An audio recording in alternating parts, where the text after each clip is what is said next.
안녕하세요. 인천 지역 금요일의 과학터치 오늘의 도입 강연을 맡은 인천 새마을초등학교 교사 김승환입니다. 네, 오늘은 GMO와 과학자의 태도라는 주제로 한번 이야기를 나눠볼까 합니다. 먼저 GMO까지 이루어진 식물의 개량 과정, 그리고 GMO와 관련된 이야기를 보면서 과학자라면 과학에 대해서 어떤 태도를 가져야 할지 이야기를 해보도록 하겠습니다. 네, 오늘의 첫 번째 주제이고요. 여러분, 이야기에 들어가기 앞서서 선생님이 퀴즈를 하나 내보려고 해요. 선생님이 설명하는 이 과일에 대해서 여러분이 맞춰주시면 될 것 같아요. 자, 첫 번째. 이 과일은요, 크기가 사람의 얼굴보다 큽니다. 네, 두 번째. 이 과일은 주로 여름에 먹습니다. 네, 그리고 세 번째. 이 과일은 줄무늬가 있어요. 네, 마지막으로 네 번째. 이 과일은 내부에 빨간색 과육과 검은 씨들이 박혀 있습니다. 이 과일은 무엇일까요? 네, 그렇죠. 바로 이 과일이지요. 아니라고요? 여러분이 생각한 과일 수박 아닌가요? 여름에 먹는 찹찹하고 시원한 그 수박 맞잖아요. 아, 그런데 사진이 수박이 아니라고요? 아니에요, 여러분. 이 그림은요, 수박이 맞아요. 다만 17세기에 있었던 야생 수박 그림입니다. 여러분이 알고 있는 수박은 이 오른쪽 사진처럼 이렇게 빨간색 과육에 씨가 작게 박혀 있는 그런 수박이지요. 그런데 처음부터 수박은 이랬을까요? 아닙니다. 사실 수박은 오른쪽처럼 생겼지만 인간의 끊임없는 개량에 의해서 왼쪽처럼 변하게 된 것입니다. 이를 육종이라고 합니다. 네, 육종이란 사전에 의하면 생물의 유전지를 개선하거나 변경하여 실용 가치가 더 높은 작물 및 가축의 신종을 만들거나 기존의 품종을 개량하는 농업 기술이라고 합니다. 아까 봤던 두 가지 수박이 있다면 여러분은 당연히 씨가 적고 빨간 과육이 많은 맛있는 수박을 선택하겠지요. 이처럼 더 먹기 좋은 식물을 만드는 것을 바로 육종이라고 합니다. 자, 지금 이 도입 강연을 보시는 여러분이 초등학교 6학년 이상이라면 옛날 인류가 구석기로부터 신석기, 청동기로 이렇게 점차 발전한 것을 알고 계실 것 같아요. 근데 이 시기에 어떤 것이 변했는지 여러분 혹시 알고 계신가요? 네, 당연히 사용하는 도구가 바뀌었죠. 그렇지만 우리 지금 먹을 거 이야기하고 있잖아요. 네, 그래서 먹을 걸로 이야기를 해볼게요. 점차 시대가 이렇게 발전하면서 식량 생산 방법이 사냥과 채집에서 농사로 바뀌게 되었고요. 인류는 이제 식량을 찾아 떠도는 삶에서 한 곳에서 농사를 지으며 계속 머물 수 있게 바뀌게 되었습니다. 그럼 매일 이렇게 채집하고 사냥하던 고달픈 삶에서 농사를 지으니까 굉장히 편해진 거라고 할 수 있겠네요. 슬프게도 농사가 그렇게 호락호락하진 않았답니다. 왜냐하면 인간이 처음으로 마주했던 농산물들이 지금 같지가 않았거든요. 바로 이 사진처럼 말이에요. 여러분, 여러분 이거 농산물이라고 생각이 드세요? 한번 가장 왼쪽에 있는 식물부터 이 시계 방향으로 한번 이야기를 해볼까요? 자, 빨간색 배경에 있는 저 식물은요, 옥수수의 조상인 테오신테라고 하고요. 그리고 그 옆에는 야생 바나나, 그리고 야생 당근, 그 아래에 야생 수박, 그리고 마지막으로 쌀이 옛날 고대 쌀이에요. 지금 것과 많이 달라 보이죠. 하지만 인류는 그 어려운 것을 해내게 됩니다. 바로 수천 년 동안 개량을 통해서 말입니다. 자, 얼마나 극적으로 해냈는지 이 사진을 통해서 우리 알아보도록 하겠습니다. 오른쪽에 차례로 여러분이 아는 식물들이 있습니다. 네, 콜라비부터 시작해서 케일, 브로콜리, 그리고 브리셀, 그 다음 양배추, 콜리플라워 이런 식물들이 있는데요. 근데 얘네는요, 사실 야생 겨자라는 한 가지 품종에서 만들어낸 것입니다. 야생 겨자 종에서 줄기, 잎, 꽃몽우리, 꽃 등이 특이한 애들을 이렇게 모아서 심고 또 모아 심고 계속해서 모아 심어서 이렇게까지 개량을 해낸 것입니다. 이를 순화라고 합니다. 순화라는 건요, 식물이나 동물들을 길러서 기르고 번식시켜서 사람들의 삶에 유용한 성질을 지닌 개체를 선발하는 것을 말합니다. 수천 년 동안 말입니다. 한번 예를 들어볼까요? 여러분 여기에 늑대와 강아지가 있습니다. 자, 근데 여러분 개의 조상이 그 늑대와 같았다는 거 여러분 잘 아실 것 같아요. 늑대와 같았던 이 개의 조상을요 점차 사람과 친숙하고 사람에게 공격성을 드러내지 않는 애들만 이렇게 교배하면서 우리가 아는 이런 댕댕이들을 만들어낸 것처럼 말입니다. 그런데 여러분 이야기하다 보니까 좀 의문이 드는 게 있어요. 여러분 이 문장 보이시죠? 콩 심은 데 콩 나고 팥 심은 데 팥 날까? 네, 이 이야기 아시죠? 늑대에서 지금 댕댕이가 되고 겨자가 브로콜리가 되는 이 상황을 봤는데 이 말이 맞는 걸까요? 교배하다 보면은 막 다른 생물이 되고 막 그런 거 아닐까요? 갑자기 막 그렇게 확 변하게 될까요? 네, 이런 의문은 요 아저씨로부터 시작이 됩니다. 바로 오스트리아의 신부였던 그레고리 멘델이에요. 네, 멘델 신부님은요 신실한 신부이기도 했지만 네, 식물에도 굉장히 관심이 많았어요. 이 식물에 굉장히 관심이 많았던 멘델 신부님은요 수도원 완두콩 밭에서 완두콩을 기르는 것이 좀 취미이자 그리고 연구 활동이었어요. 그런데 이 멘델 신부님이 이 완두콩을 기르면서 좀 독특한 현상을 발견하게 됩니다. 바로 여기 있는 완두콩의 특징과 관련된 내용인데요. 완두콩의 자손이 바로 부모의 특징을 닮는다는 것입니다. 지금 생각하기엔 굉장히 당연한 것 같은데 그 당시에는 이게 좀 당연하지가 않았다고 해야 되나요? 잠깐 좀 설명을 하면요. 완두콩을 가지고 실험하던 멘델 신부님은 이 부모의 성질이 자녀에게로 전해지고 그것이 계속 계승된다는 것을 실험을 통해 알게 돼요. 그리고 또 이렇게 부모로부터 자녀까지 전해지는 이 성질이라는 의미의 유전자라는 것으로 이것을 명명을 하게 됩니다. 이 멘델 신부님의 유전자 가설 이후에 더 많은 연구, 이미 아시는 친구들도 있을 거예요. 모건과 서턴 이런 분들이 나오면서 이렇게 특징을 나타내는 유전자라는 것은 세포 속에 있는 염색체로부터 관련이 있다는 것을 밝혀지게 되고요. 또 그리고 그 염색체는 사실은 여기 보이는 이렇게 생긴 거 있죠? 예, DNA라는 것이 그 어떤 생물의 특징을 나타내는 정보를 담고 있구나라는 것이 밝혀지게 됩니다. 즉, 이 DNA 있잖아요. 이 DNA 안에 어떤 생명체의 정보가 담겨 있다는 것이에요. 자, 보면은 이쪽 편에는 DNA가 있고 여기에는 레고의 설계도가 있습니다. 즉, 이 DNA가 생명체가 무엇이라고 나타내는 설명서와 같다는 것이에요. 여기 있는 레고를 나타내는 설명서처럼 말이에요. 자, 이렇게 생명체의 설계도인 DNA 어떤 구조로 되어 있을까요? 지금 보니까 두 가지가 이렇게 나선형으로 꼬여 있는 것처럼 보이시죠? 네. 이와 같이 DNA는 나선형 구조로 이중 나선 구조로 되어 있고요. 그리고 저 이중 나선 구조 사이에 있는 저 막대 같은 것들에 모여서 어떤 정보, 생명체의 특징을 나타내는 그런 정보들을 기록하고 있다고 합니다. 네. 그러면 이제 생명체의 정보가 DNA에 담겨 있다는 것을 여러분이 알게 되었어요. 근데 한번 잠깐 요 질문에 한번 답해 볼까요? 여러분, 그 기존 물건들, 그러니까 예를 들어서 뭐 연필이라든지 컴퓨터라든지 이런 거의 모양을 바꾸려면은 공장에서 만드는 것들의 그런 모양을 바꾸려면은 가장 먼저 무엇을 바꿔야 될까요? 어떤 것들의 정보를 설명하는 거. 네, 설명서를 바꿔야겠죠. 그렇다면 여러분, 생명체의 특징을 변화시키려면은 무엇을 고쳐야 될까요?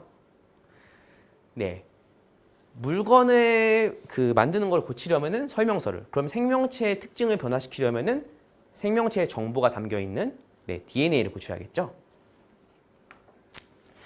그래서 이런 6종의 방법이 심고 또 심고 이런 방법에서 DNA를 직접 조작하는 방법으로 변화하게 됩니다. 그것이 바로 GMO, Genetically Modified Organism이라고 하는 유전자 조작 생명체가 나오게 되는 거죠. 자, 실제로 만들어진 이런 GMO의 예시를 뉴스 기사를 통해서 한번 볼게요. 자, 요거는 KBS 뉴스에 나온 기사인데요. 한국생명공학연구원에서 최근 개발한 황금 고구마입니다. 이 고구마는요, 여러분, 아까 GMO가 그 유전자 DNA를 편집하는 기술이라고 했잖아요. 네, 이 기술을 이용해서 새로운 단백질을 고구마에 접목했는데 특히 노화와 질병을 예방하는 카로티노이드 축적이 다른 고구마들에 비해서 월등하다고 합니다. 일반 고구마에 비해서 카로티노이드는 19배, 또 항산화 물질인 베타카로틴은 186배까지 축적이 가능하다고 해요. 뿐만 아니라 이 고구마는요, 영상 47도에서의 고온에서도 재배가 가능하고 또 소금기가 많은 땅에서도 재배가 가능하다고 합니다. 자, 이런 고구마를 여러분 지구온난화로 인해서 지금 사막화 현상이 심해지고 있는데 사막화 현상이 심한 곳에 심게 된다면 사막화도 좀 줄일 수 있고 그리고 또 그곳에서 사는 사람들에게 경제적 도움도 줄 수 있지 않을까요? 네, 이런 것이 바로 GMO 기술인 것입니다. 그런데 여러분, 유전자 조작 식물을 하니까 뭔가 좀 거부감이 들고 왠지 먹으면 안 될 것 같고 그런 생각이 혹시 드시나요? 사실 이런 GMO들은요 굉장히 논란이 많은 기술이에요. 처음 나올 때부터 시작해서 지금까지 끊임없이 논란이 있던 기술인데요. 그래서 오늘은 이렇게 지금까지 이야기했던 GMO를 가지고 과학자의 태도를 좀 이야기해 보고자 해요. 자, 첫 번째 말씀드리고자 하는 건요. 과학자라면 여러분 근거 중심으로 생각을 해야 합니다.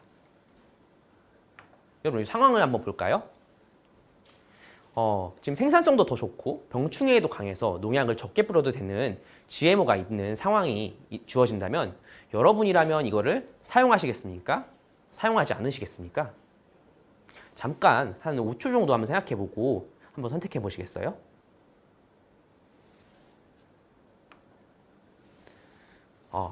이 둘 중에 의견 중에 하나를 고르셨을 거예요. 그런데 여러분 왜 그 의견을 고르셨죠? 어떤 의견을 선택할 때 그 의견을 고르신 까닭이 무엇일까요? 선택을 할 때 확실한 근거가 있으셨나요? 여러분, GMO만큼 초창기부터 끊임없는 사용 논란이 된 것도 없을 거예요. 그래서 아마 둘 중 하나는 여러분이 생각한 의견이 있을 거예요. 저 중에 말이에요. 하지만 이런 내용에 대해서 과학자라면 근거를 가지고 그걸 중심으로 생각하는 사고를 가져야 합니다. 그것이 찬성이든 아니면 반대든 말입니다. 아유, 갑자기 많은 글들이 나와가지고 좀 당황하셨죠. 이 내용들은요, 여러분, GMO 기술에 대해서 찬성하는 입장의 의견이에요. 먼저 한번 읽어볼까요? 자, 이 세 가지를 하나씩 설명해 보도록 하겠습니다. 최근 연구에 의하면은 우리가 먹는 고구마가 사실 자연적으로 생긴 GM 작물이라는 것이 밝혀졌어요. 겐트 대학 연구팀에 따르면 별로 쓸모없는 작물에서 박테리아를 통해 외래 유전자가 삽입되어 지금의 고구마가 탄생한 것이라고 해요. 즉, 세균이 자연의 GMO 역할을 한 것이죠. GMO의 경우 마치 실험실에서만 발생하는 특별한 기술이 아니라는 것을 요 과학적 실험을 통해서 또 밝혀지게 된 거죠. 또 두 번째 한번 볼까요? 이런 두 번째는 커피가 있어요. 커피에는 여러분 디테르펜이라는 물질이 함유되어 있거든요. 근데 이것은 인간에게는 유해하지 않아서 그 선생님들이나 직장인분들은 하루에 5잔 이상도 커피를 마시기도 합니다.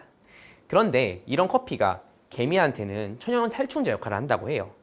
즉, 인간에게는 무해한 것이 이렇게 개미에게는 유해한 그런 물질이 될 수도 있다는 거죠. 그래서 GMO를 가지고 이런 물질들을 생산하게 되면은 인간에게는 무해하지만 그 다른 종에게는 유해한 그런 거를 만들어낼 수도 있는 거죠. 마지막으로 한번 설명해 보겠습니다. 자, GMO 기술로 만들어진 두 가지예요, 이것이. 첫 번째 병충해 저항성 가지는요, 우리 방글라데시에서 있었던 사례인데요.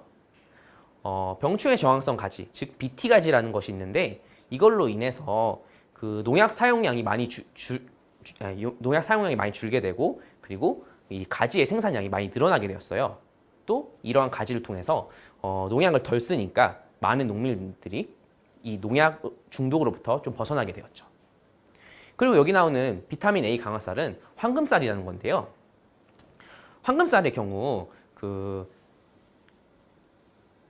비타민 A가 결핍된 사례들이 있어요. 좀 사회적 인프라가 부족하거나 아니면 농업 생산량이 부족해서 어떻게 보면은 그 비타민 A 결핍 때문에 많은 사람들이 고통받는 지역이 있는데 그런 곳에서 이 쌀만 먹음을 통해서도 이 비타민 A로 인해서 결핍으로 인해서 사망하는 그런 사례도 많이 줄일 수 있는 그런 GMO입니다.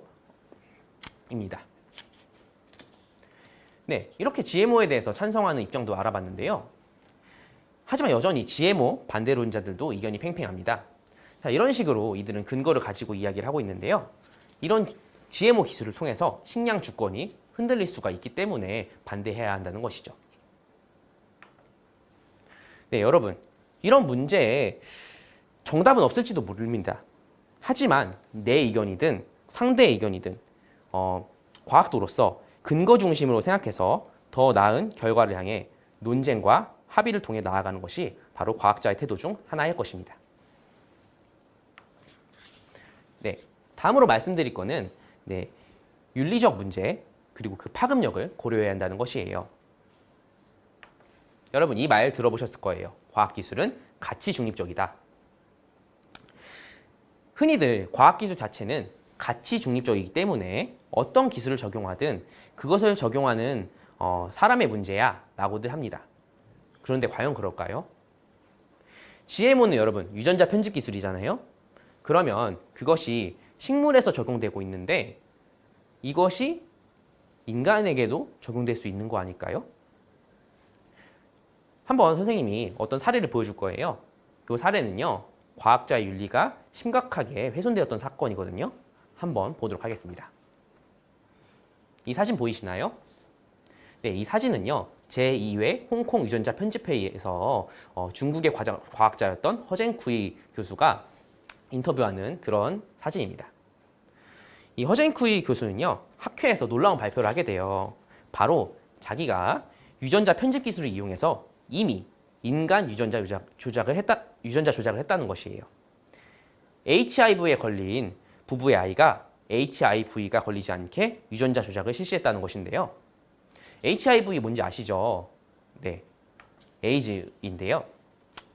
HIV는 여러분이 아시는 것처럼 우리 몸에 있는 면역세포를 감염시켜서 우리 몸에서 정상적인 면역 반응이 일어나지 않게 하는 것을 말하죠. 그런데 이 허젠쿠이 교수팀은 이 면역세포에 이 HIV 바이러스가 붙는 이 수용체를요, 유전자 조작을 통해서 제거해서 이것을 막았다는 것이에요. 그럼 이것이 뭐가 문제인가 하는데 사실 이거는 윤리적으로 굉장히 큰 문제가 되는 일이었습니다. 첫 번째 바로 실험을 한 이후의 목적성과 관련된 문제예요. 사실 이 방법 외에 시험관 아기의 경우에 에이즈에 걸린 부모의 아이가 HIV에 걸리지 않고 건강하게 출산할 수 있는 방법이 존재한다고 합니다. 그런데 그런 다른 방법이 있는지 설명하지 않았다는 거. 그리고 결국 그렇다면 그걸 설명하지 않고 이렇게 실험했잖아요. 그럼 과연 그 실험의 목적성이 무엇이었을까요? 자신의 명예 추구를 위한 것이 아니었는가라는 논란에 휩싸이게 되죠. 이렇게 어떤 기술을 적용할 때 과학자조차 목적과 의도를 가지고 실험할 수 있다는 것이에요. 두 번째 문제가 되는 건요. 사회적으로 합의된 실험 절차를 지키지 않았다는 점입니다. 인간 배아를 가지고 실험을 하는 경우에는 굉장히 윤리적으로 문제가 될 수 있기 때문에 관련 과학자들끼리 이것을 공개하고 허가를 받고 그러고 나서 실험을 실시하기로 아까 말했던 그 회의에서 합의를 했다고 해요.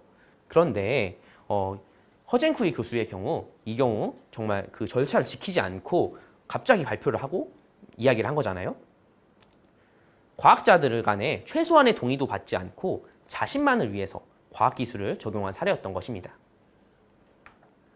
결국 이러한 것이 지켜지지 않아서 허젠쿠이 교수 같은 경우는 중국 법원에서 불법 의료행위죄로 징역 3년 그리고 벌금 5억 원을 선고받게 되고요.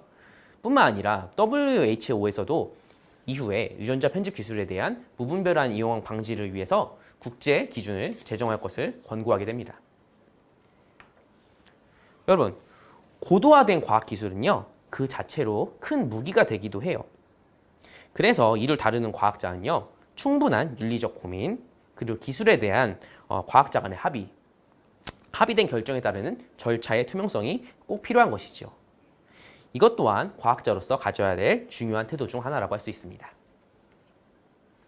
네, 오늘 GMO와 과학자의 태도에 대해서 알아봤는데요.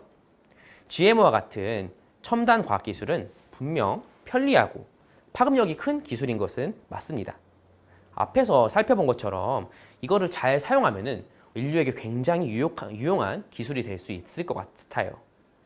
하지만 이것을 올바른 태도 없이 무분별하게 사용한다면 사회적인 문제를 일으킬 수 있는 기술이 될 수도 있습니다. 그리고 이것은 GMO뿐 아니라 다른 과학기술들도 마찬가지고요. 여러분이 미래의 과학도로서 이러한 고민과 함께 성장한다면 분명 사회를 좋은 방향으로 만들어 나갈 수 있는 과학기술로 세상을 이롭게 할 수 있는 그런 과학자가 될 수 있을 것이라고 생각합니다. 수고하셨습니다.